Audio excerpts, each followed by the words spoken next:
Well, today I've been working on hidden wooden hinges.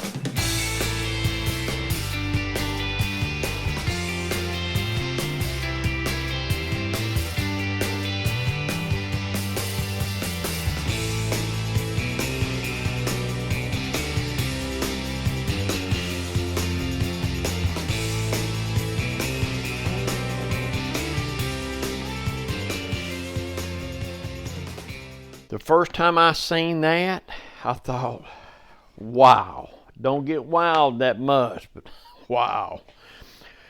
But to make it, you make these dowels.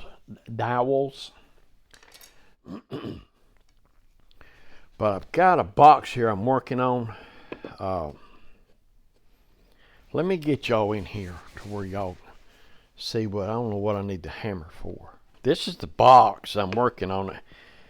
The only difference in this box and other boxes that I've done makes this a little, I left this a little higher on the sides. This is purple heart and oak, by the way.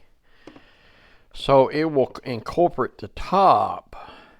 So when you have this, you'll have I'm hoping to get a hinge, a wooden hinge that hides right there.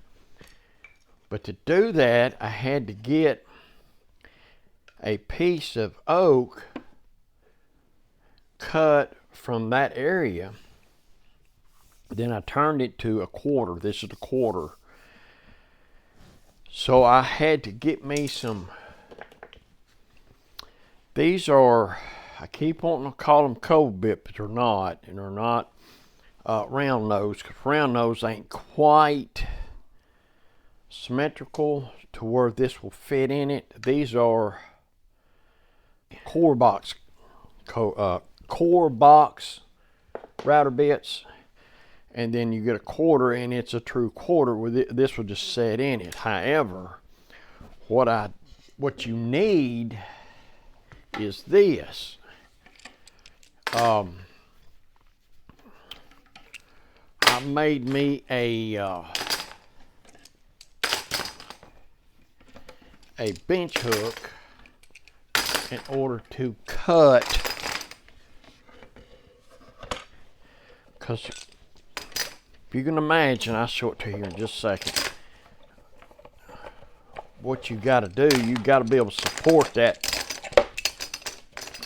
See, it's got to be able to support this right here, so it sits in there and supports. When you cut, those fibers are supported, because if it does a lot of tearing out, when you bring it back here for a hidden, it won't hide. You'll see that tear out.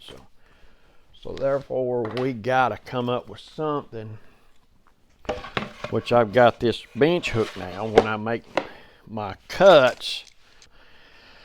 But what I got to do now, in order for the saw to come in here, you know, of course, I'm left-handed, so I'm on this side. If you're right-handed, you'll be on this side. We got to be able to cut a 90, of course. So what I'm going to do, I'm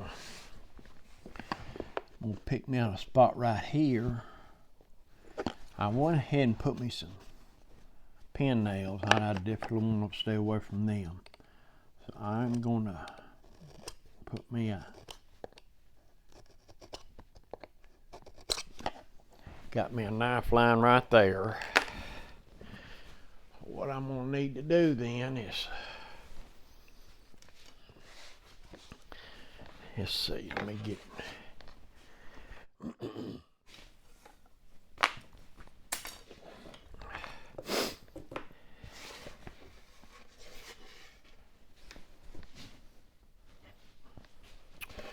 well, how am I going to do this? I'm going to take me a chisel.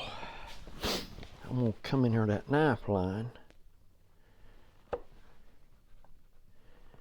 I'm going to make me a nice wall right there for that saw to set.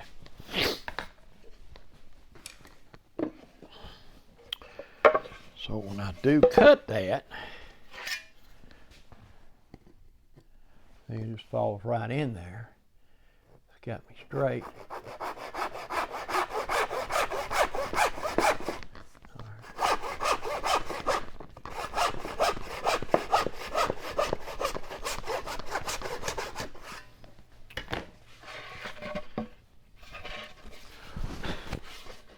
So I got me a knife line that is on a 90 degree. Now I've got where I can support the fibers. It won't blow out.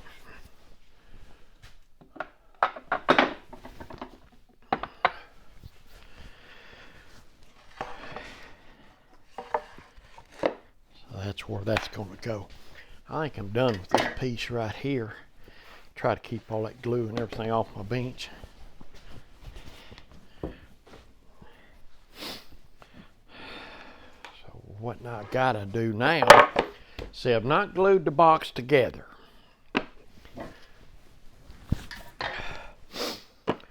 Because on the top right here, this is the way I want it orientating, the orientation of the lid. So for this to set in there, I'm going to have to cut the core box bit, cut a groove right here and one right here. I'll do this one first, then I can glue the box together then I'll make this one. And then what we'll need to do is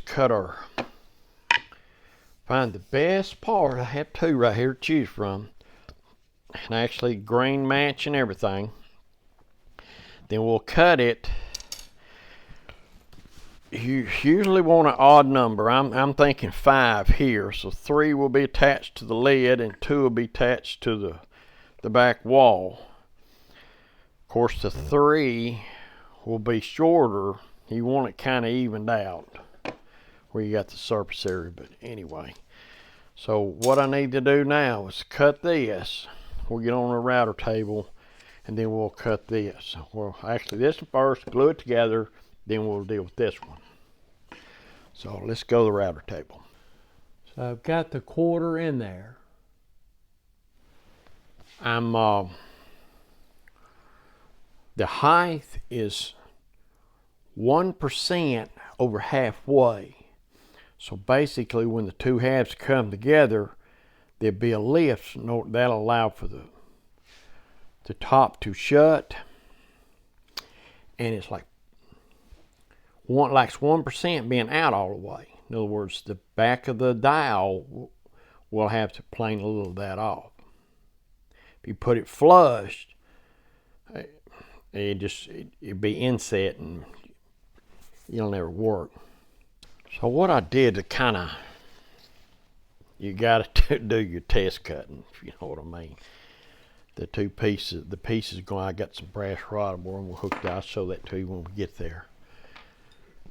But anyway, this right here would represent the back wall. The dowel was set right in there. And this piece here represents the top. So I don't know if I can hold it here or not, but see, the dowel is sticking out just ever so. That way you have room to plane it down to where it would hide. So I did the test pieces in order to get my router set up like I wanted. So therefore now I'm ready to cut for real, if you know what I mean.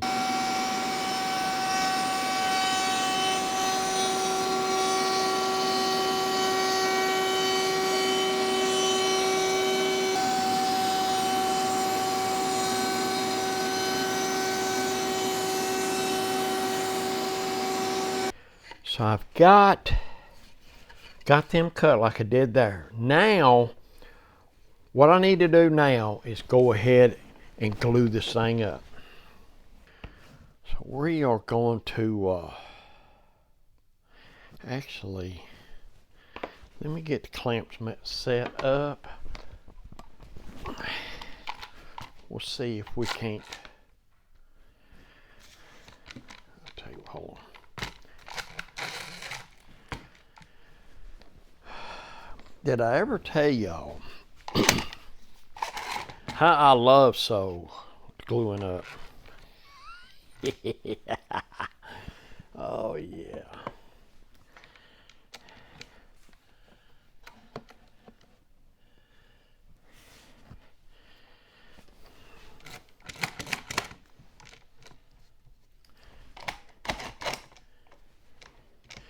So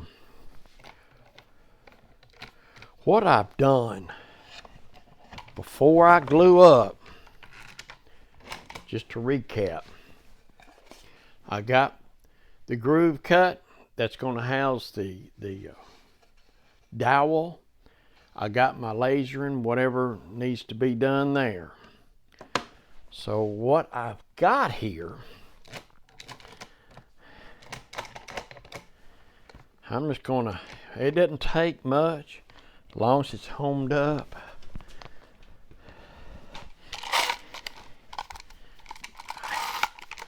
I am gonna come down that side right there, and this is the way it's gonna glue up. I mean clamp up. Whenever you go to clamping, gluing up, clamping, and all that kind of stuff, what I have learned, I usually try to just practice it, because once you get it spread, you've only got so much time. I mean, I like the Titebond 3 because the open time, well, it extends some moisture too. However, that's, to me, you got a lot more open time. Where some glues, you know, you got about 5 minutes and you got to go. When you're doing box joints and stuff like that, it's going to take more than 5 minutes. But what I've learned, if you don't get some kind of procedure or practice in on clamping, you'll be standing here in that glue not waiting on you. And then you've got to figure it out. So what I try to do is get it beforehand. I mean, try to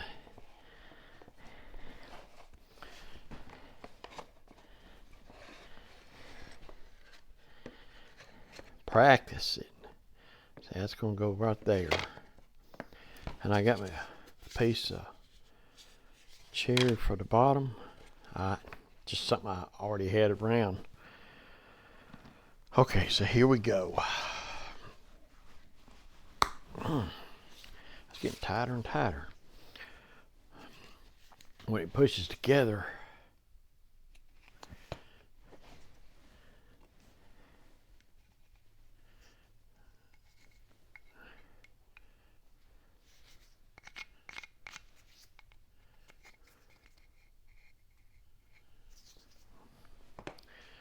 this is the time-consuming part. You got to get that glue where it goes. You just can't count on it going on there on its own. You got to put it where you want it.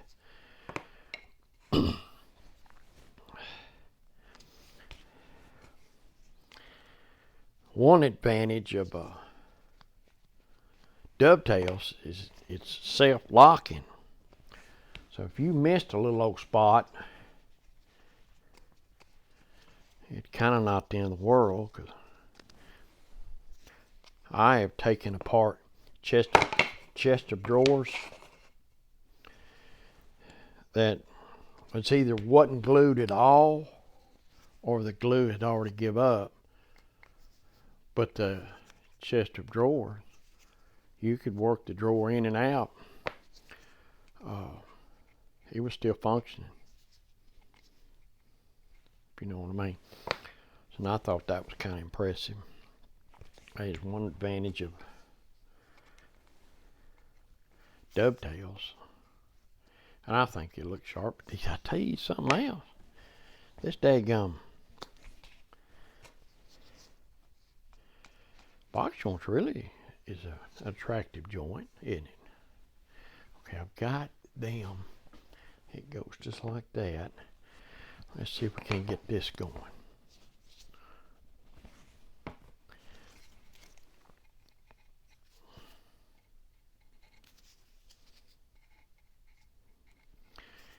Hidden wooden hinges. When I first seen them things, I thought, don't get wowed much. That wowed me. That wowed me.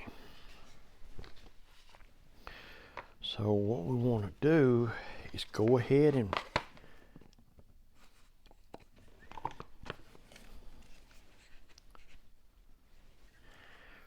okay, then we need to get this together.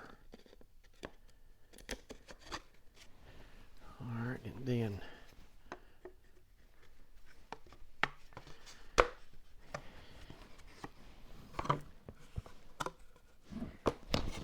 that way.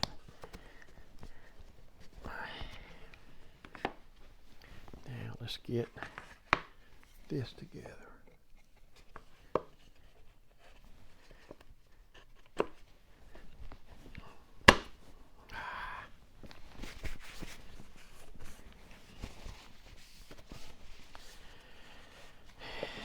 Usually get plenty. Okay, let's see if we can get her going.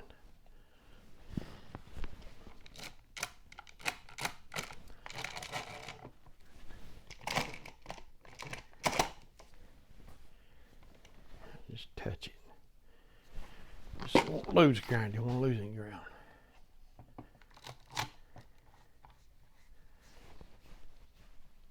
All right, glue's just squeezing out everywhere, so let's catch this one. Okay. Let's just let that set up.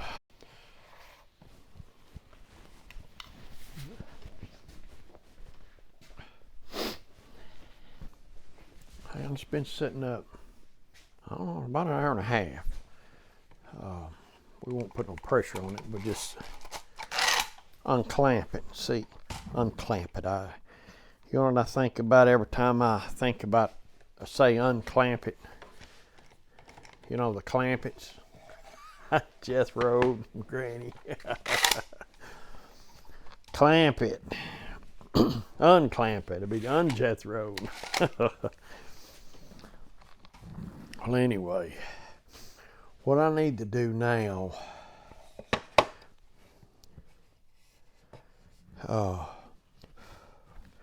go ahead and get a measurement done. Kind of take care of that. I like that to get glued.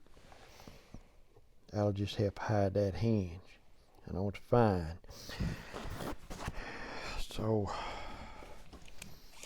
yeah, let me get a different.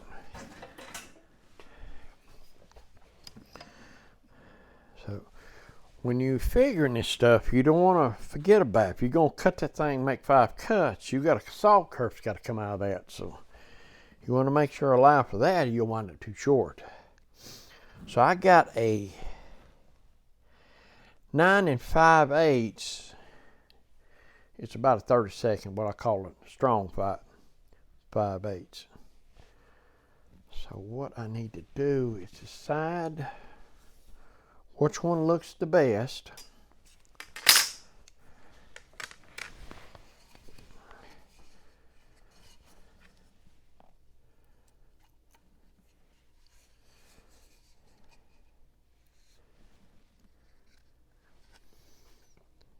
You know, that don't look bad right there.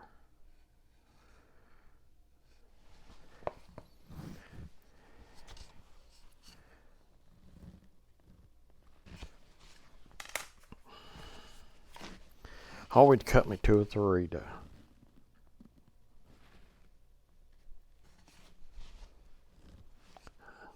I don't know, what do you think? That don't look bad. Right there. That right there.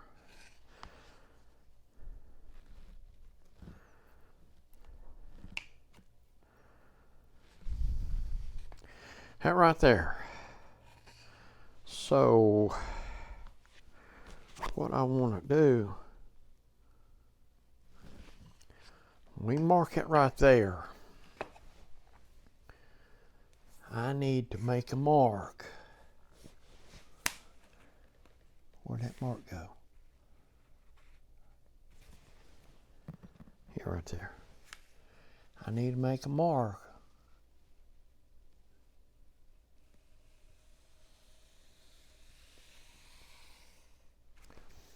So I put a pencil line down it, and that's always going to be out. Even after you cut it, you line them marks up. I think that's going to look the best right there. So what I want to try to do, this is where our bench hook comes in. Let me get rid of this. This is where the bench hook comes in. What did I do with it?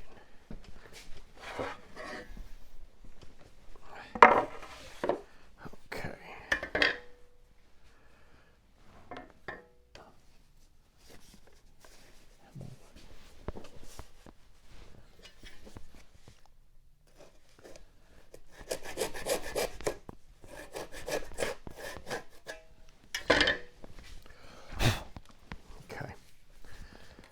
Okay,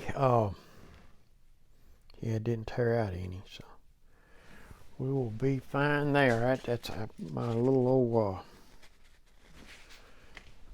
bench hook's gonna work fine right there. So I got my line. What we'll do, we'll come in here. What we'll stay on, we'll make the 3 for the lid and then 2 that gets mounted here. Yeah. And then, but I need to figure out each one, how this is going to be. I'd kind of like to have the same surface area. So that means the 3 would be shorter than the 2 would be longer to have the same surface area. So what I've got, what did I say, 9 5/8? Yeah, 9 5/8. We'll use it as a number to go by.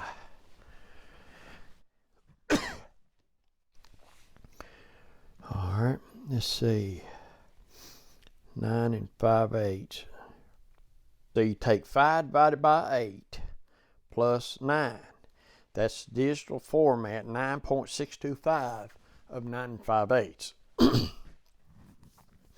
I do realize with that curve, that last one will be, but it won't be enough to matter. This just gives us an idea. So at 9.625, that is the total. We want a set of 2 and a set of 3. So we divide that by 2, and that is 4.8125.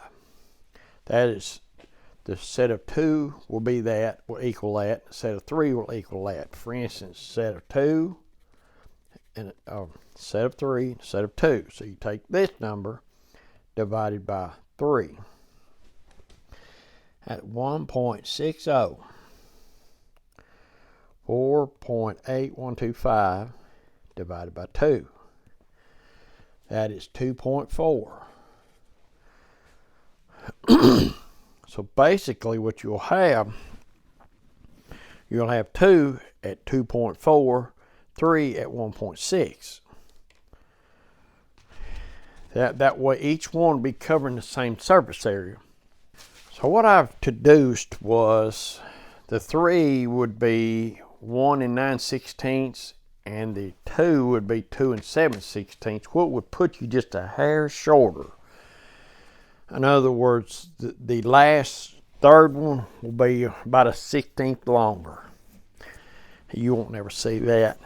If it is hidden like it should be, you won't never see that. So the first one we're going to cut is 1 9/16. It's going to be right there, 1 9/16. That will be cut right there. So let's cut that one.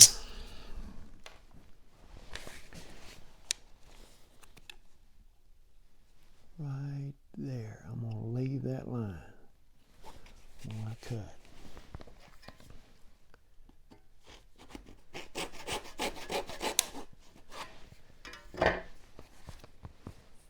Okay, so that is 1 9/16. It will set, I'm going to leave that line pointing right out the back. Yeah, Just like it right there. So that right there will be one of them. All right, the next one will be at 2 7/16.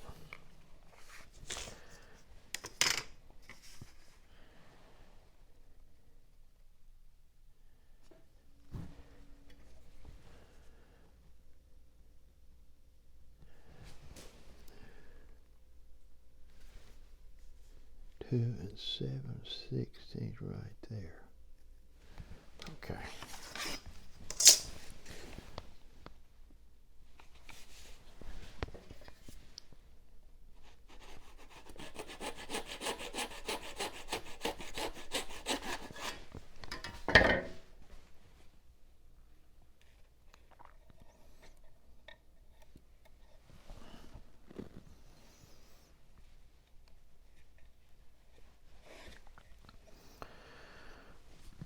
Okay, that's 2 of them.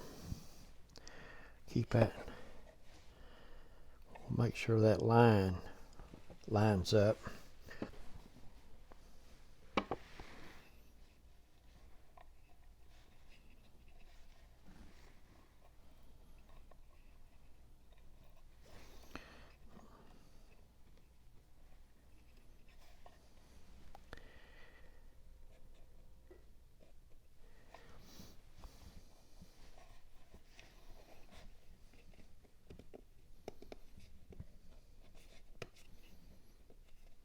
Might have left too much of the line, but you want it tight. I just need to turn the line and get them locked, showing right out the bags. So I think we got it to right length. It's pretty tight. Yeah. So, all right, let's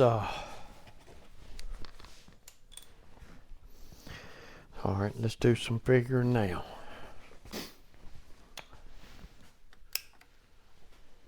So I've got them laid out with the line this way, and I've numbered them on the top. That way they'll go in the same order. Now I need to come in here, and where the first one comes out, make a mark at each one on both ends. That way, like for instance, glue, wax, glue, wax, glue. And it'd be opposite on the top. That would allow it to move, to rotate. So we don't want to mix this step up. So what we're going to do, we're going to see it's right the opposite, the glue and the wax. So we don't want to overlap or get them mixed up. Before I forget this step, like I say, I got this brass 1/16 inch diameter brass rod that we're going to put these together with. So what we're going to do, we got this little tool that I got from Rob Cosman, so you can drill that hole right in the center of this dowel. So it just fits right up in there. Puts that hole right in the center. What about that?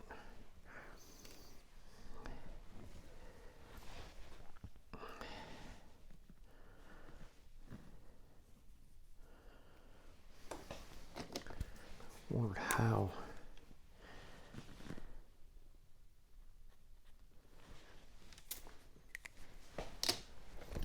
deep that goes up in there.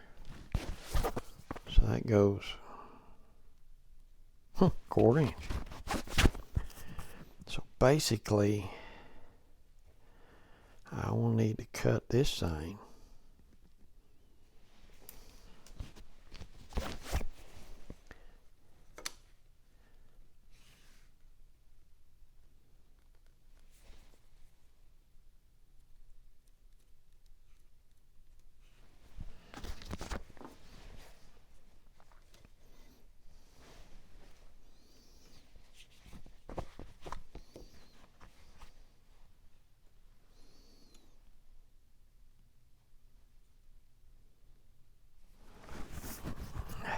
And watch it go flying. Oh, that wasn't bad. So this right here Okay, so we're going to bring this end of number 2.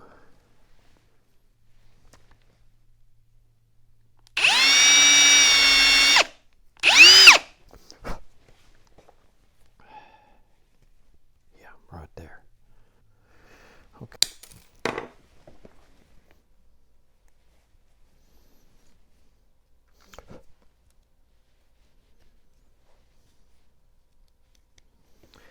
And there you go.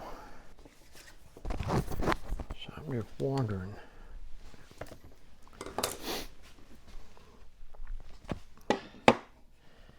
how well that's going to fit. Let's just test fit it. You want to? Oh yeah, yeah.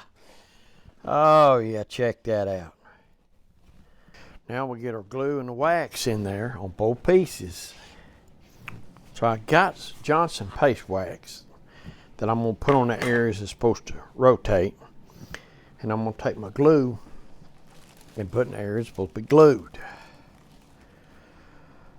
So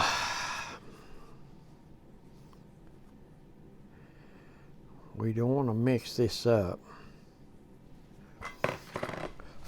Okay, so first wax is right here.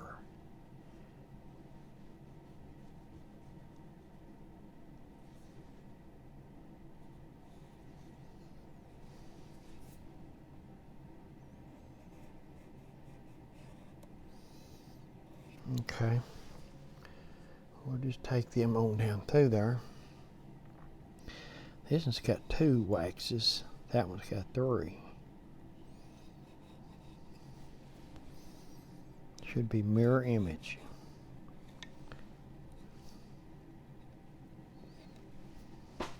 Okay. So wax go here.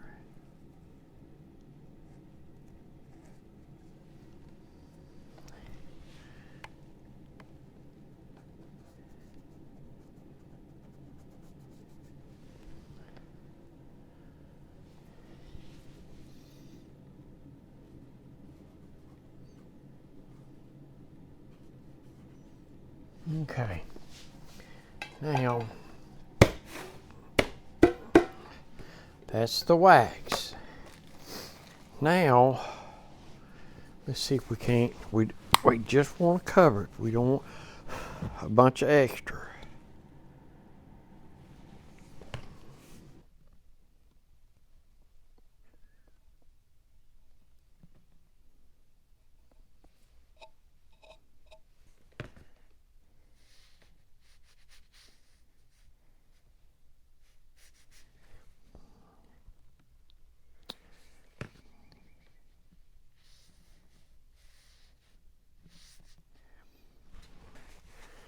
What we need now, we need to put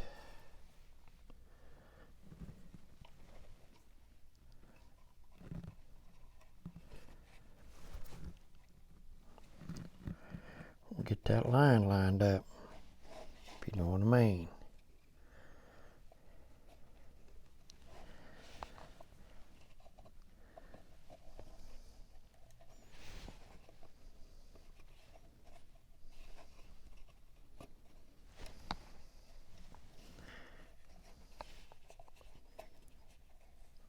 Oh man, come on, turn. There it is.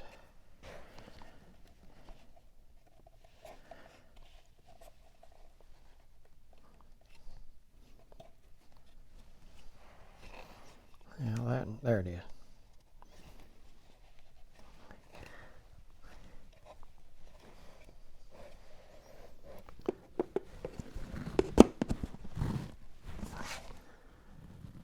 Okay, so let's get us some clamps.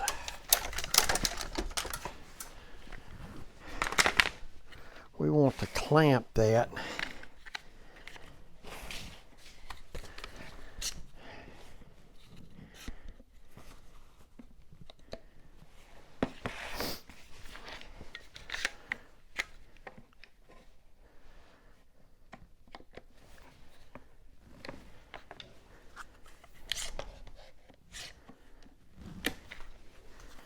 Not a lot of pressure, but then again, even pressure. However, I need to make sure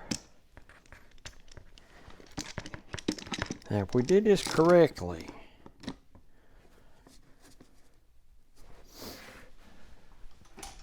when that thing dries out, it should open and close. Of course, then again, I got to do a little hand planing to get it smooth before it hides on us.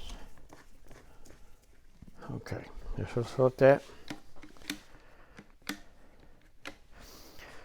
that set up.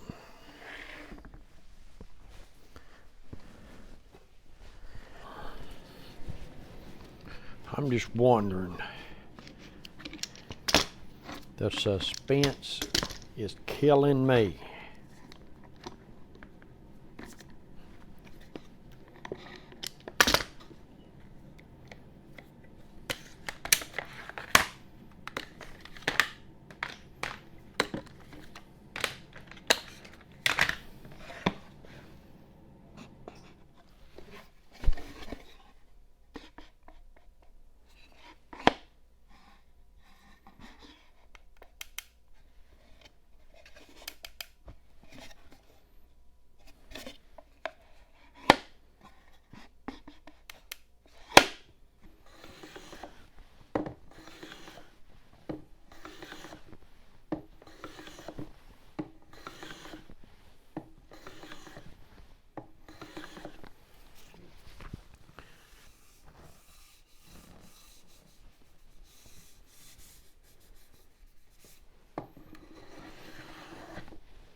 Little spot right there, but it'd be hard to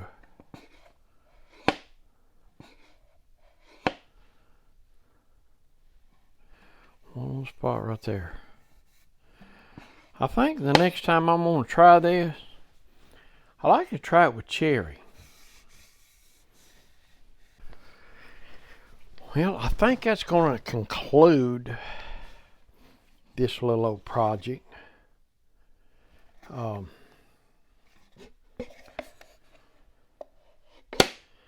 Hidden wooden hinges. For my first set, I think we're going to call that good. Well, all right. I appreciate you joining in. Hope you learned something, and I've got my first hidden wooden hinges. So, until next time, y'all be safe.